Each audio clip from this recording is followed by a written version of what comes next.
This AI photo effect is blowing up all over social media right now. The craziest part, you can turn any photo into an awesome 2D sticker animation in just a few minutes.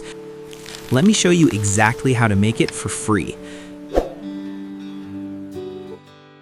First, head over to Google Flow and sign in with your Google account.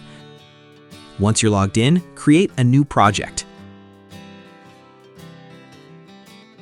Next, upload the photo you want to transform into the 2D sticker animation. Now, switch to Video Generation, choose Ingredients mode, and set the aspect ratio to 9:16 portrait. For the video model, select Omni Flash and set the duration to 8 seconds. That's all you need. After that, add the photo you uploaded as the reference image.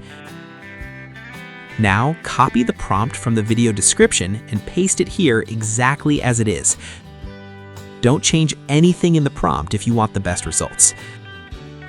Once everything is ready, click Send and wait a few minutes while Google Flow generates your video. And that's it! Your AI 2D sticker animation is ready. Just download it to your gallery and share it on TikTok, Instagram Reels, YouTube Shorts, or any social media platform you like. If you try this trend, let me know how your video turns out, and don't forget to check the description for the prompt. Have fun creating, and I'll see you in the next video.